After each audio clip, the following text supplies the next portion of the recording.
जय श्री कृष्णा। आप सबका वैदिक प्रेडिक्ट में स्वागत है। आज का विषय है शनि देव, इनकी महादशा किस तरीके के प्रभाव देती है। और अभी खासकर क्योंकि 16 नवंबर से शनि देव मार्गी हो गए हैं, 29 मार्च तक कुंभ राशि में रहेंगे, जो कि इनकी मूल त्रिकोण राशि है। तो इसी के ऊपर हम चर्चा करेंगे कि अगर आपकी शनि की महादशा या अंतर्दशा चल रही है तो कैसे परिणाम आपको देखने को मिलेंगे। हर एक राशि के लिए देखेंगे, मेष से लेके मीन तक। और ना सिर्फ चंद्र राशि, बल्कि आपको देखना चाहिए लग्न से भी, क्योंकि वैसे देखा जाए तो शनि के बारे में 7.5 तो चंद्र राशि से ही देखी जाती है। ढैया भी चंद्र राशि से ही देखी जाती है, जो 2 ढैया आती है चौथे घर में और 8वें घर में। लेकिन लग्न से भी इसका प्रभाव ज़रूर देखना चाहिए, क्योंकि दोनों को मिश्रित करके ही उसके रिजल्ट अच्छे मिलते हैं। तो आइए शुरू करते हैं किस तरीके के परिणाम मिलेंगे अगर आपकी शनि की महादशा या अंतर्दशा चल रही है। सबसे पहले बात करेंगे मेष राशि वालों के लिए। मेष राशि वालों के लिए शनि देव जो है वो 10वें और 11वें घर के स्वामी हैं। अब यहाँ पर मूल त्रिकोण राशि इनकी पड़ती है 11वें घर में, जो कि आपका लाभ स्थान है और आपके सोशल स्टेटस का वो है, आपके डिज़ायर्स का स्थान है। तो ये आपको बहुत ही बढ़िया रिजल्ट देते हैं शनिदेव, अगर उनकी दशा या अंतर्दशा चल रही है। क्योंकि वैसे भी अगर आप देखो तो शनिदेव मूल त्रिकोण राशि के 70% रिजल्ट देते हैं और 30% रिजल्ट देते हैं मकर राशि के। तो आपकी राशि कहाँ पर पड़ती है, उसी हिसाब से आपको वो रिजल्ट मिलेंगे। अब बात करेंगे वृषभ राशि के लिए। तो वृषभ राशि के लिए शनिदेव जो है वो एक किस्म से योग कारक ग्रह है, क्योंकि नवम और दशम भाव के स्वामी हो गए। एक त्रिकोण भाव है और एक केंद्र स्थान है। तो आपको सबसे ज़्यादा रिजल्ट 10वें घर के मिलेंगे, क्योंकि मूल त्रिकोण राशि 10वें घर में पड़ती है और 10वां घर आपका कार्य क्षेत्र है, आपका करियर के लिए है। प्रोफेशन में आपको ये काफ़ी सहायता करते हैं, ऊंचाइयां छूते हैं, या आप अपने करियर में चाहे नौकरी में हो या बिजनेस में हो। साथ में भाग्य भी आपका साथ देता है, लेकिन मैक्सिमम रिजल्ट आपको कार्य क्षेत्र से मिलेंगे। इसके अलावा अब बात करेंगे मिथुन राशि की। तो मिथुन राशि के लिए ये हो जाते हैं 8वें और 9वें भाव के स्वामी। लेकिन 9वें घर जो भाग्य स्थान है, यहाँ पर मूल त्रिकोण राशि पड़ती है, तो मैक्सिमम रिजल्ट आपको 9वें भाव के मिलेंगे, भाग्य स्थान के मिलेंगे। इस वजह से कहते हैं कि मिथुन राशि वालों के लिए भी शनि देव काफ़ी अच्छे परिणाम देते हैं। कर्क राशि वालों की बात करें तो कर्क राशि वालों के लिए शनि देव जो है वो सप्तम और अष्टम भाव के स्वामी हो जाते हैं और मूल त्रिकोण राशि 8वें घर में पड़ती है। अब 8वां घर जो है वो एक फैक्टर लेके आता है, जो जिसे हम सडननेस कहते हैं, अचानक से। अब इसमें रिजल्ट अनप्रेडिक्टेबल बहुत होते हैं। कभी तो बहुत ज़्यादा फ़ायदा भी दे देते हैं, जैसे कोई लॉटरी निकालना, कोई एंसेस्ट्रल प्रॉपर्टी का लाभ दे देना, और कभी कभी बहुत मुसीबत में भी डाल देते हैं। कई बार ऐसी बीमारी भी दे देते हैं जो कि लाइलाज होती है, समझ नहीं आती क्या परेशानी है। और धन का भी बहुत नुकसान करते हैं, कोर्ट कचहरी के केस हो जाते हैं।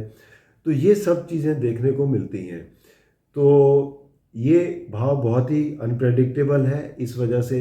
हालांकि आयु का भी भाव है और शनिदेव कारक भी होते हैं 8वें घर के, तो आयु तो लंबी करते ही हैं, प्रोवाइडेड कि आपके शनिदेव अच्छे प्लेस हों। तो साथ में एक चीज़ और भी कहूँगा कि जब रिजल्ट देखते हैं तो दोनों से कंपेयर कीजिएगा, लग्न से भी और राशि से भी। अब बात करेंगे सिंह राशि की। तो सिंह राशि के लिए ये हो जाते हैं छठे और सातवें घर के स्वामी।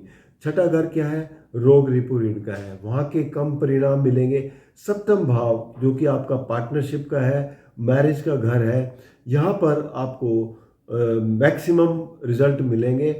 और हालांकि शनि देव यहाँ पर दिग्बली भी होते हैं और बहुत अच्छे परिणाम भी देते हैं, लेकिन साथ ही साथ क्योंकि स्लो है कोई ना कोई परेशानी भी देते हैं।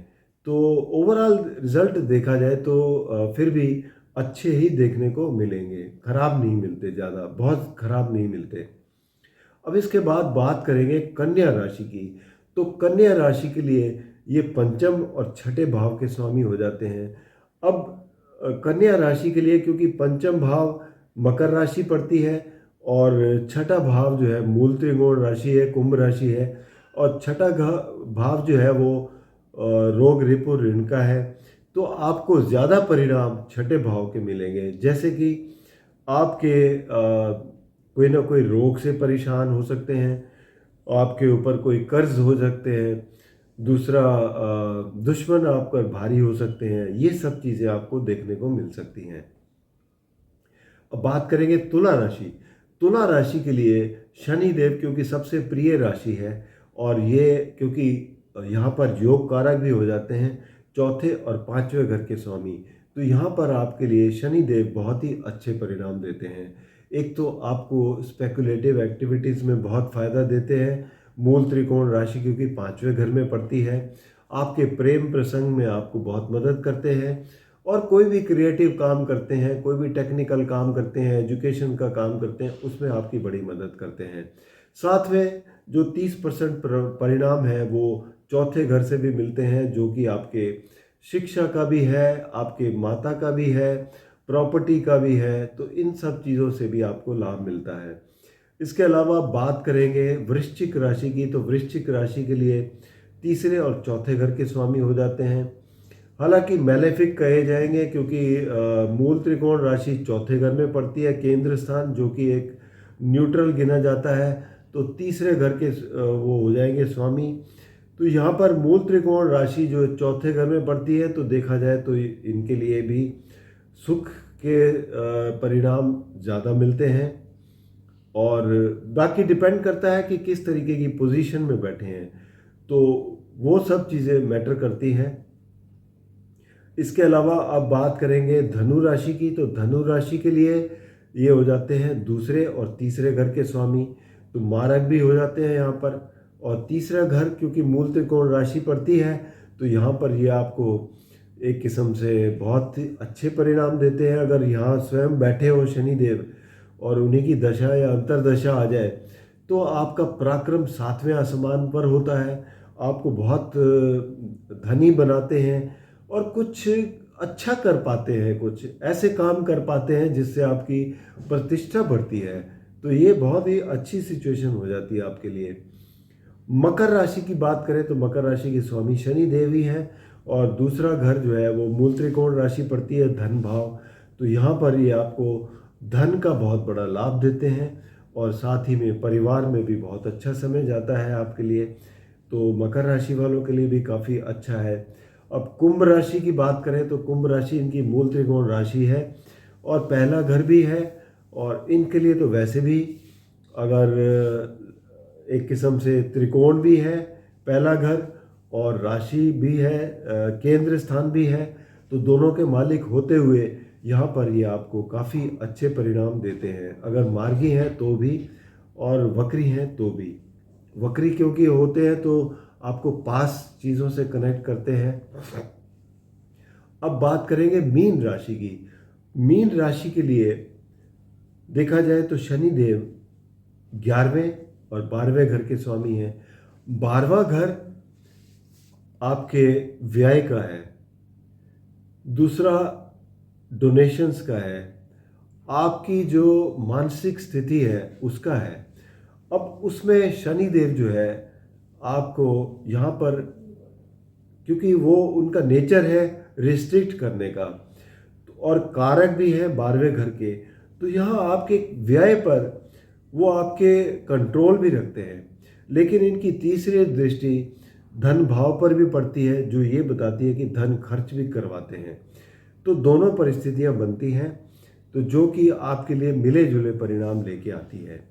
आय भाव के स्वामी हैं तो वहाँ का 30% रिजल्ट मिलेंगे और द्वादश भाव के 70% रिजल्ट मिलेंगे। तो ये परिस्थितियां बनती हैं अगर शनिदेव की महादशा चलती है तो। अब मैं आपको एक छोटा सा एग्जाम्पल भी दूंगा। वो एग्जाम्पल ये है कि इसमें अगर आप देखें तो कन्या लग्न की कुंडली है और इसमें शनिदेव जो है वो आपके 5वें और 6ठे घर के स्वामी हैं और जातक की शुक्र में शनि की अंतर्दशा चल रही है। शुक्र क्या है? शुक्र बेसिकली देखा जाए तो भाग्य स्थान के मालिक हैं, धन भाव के मालिक हैं और साथ ही में वाहन के कारक भी हैं, वाहन का सुख भी देते हैं। तो अब जातक की जब ये शुक्र में शनि की अंतर्दशा चल रही है तो इसमें इनका, क्योंकि 6ठे घर के मूल त्रिकोण राशि है, 6ठा घर क्या बताता है? 6ठा घर एक्सीडेंट का भी होता है, तो इनका काफ़ी बड़ा एक्सीडेंट भी हुआ। लेकिन भाग्य स्थान के मालिक होने के कारण कोई फिजिकल कोई हर्ट नहीं हुआ, लेकिन गाड़ी को नुकसान हुआ। शुक्र की दशा में 6ठे घर के स्वामी शनि, तो ये रिजल्ट दिया इन्होंने। तो ये बताता है कि आपके खर्चे हो जाते हैं, इस तरीके से कोई एक्सीडेंट का भी बन जाता है केस। तो ये सब परिणाम देखने को मिलते हैं। तो ये डिपेंड करता है कि किस भाव में मूल त्रिकोण राशि पड़ती है, यही तय करती है कि आपको मैक्सिमम रिजल्ट कहाँ के मिलेंगे। तो उम्मीद है इससे आपको काफ़ी अच्छी जानकारी प्राप्त हुई होगी और आपके काफ़ी काम आएगी। अंत में यही कहूँगा कि जो लोग नए जुड़े हैं उनसे रिक्वेस्ट करता हूँ कि अगर आपने चैनल को सब्सक्राइब नहीं किया तो कृपया सब्सक्राइब करके बेल आइकन ज़रूर दबा दें ताकि आने वाली वीडियो की नोटिफिकेशन मिल जाए। और अगर आपको वीडियो पसंद आए तो आप इसे लाइक करें, शेयर करें ताकि दूसरे भी इसका लाभ उठा सकें। व्यक्तिगत रूप में कोई भी समस्या है तो आप नीचे दिए गए नंबर पर संपर्क करें या फिर vedicpredict@gmail.com पर अपनी जन्म के विवरण देकर कुंडली का विश्लेषण करवा सकते हैं। धन्यवाद।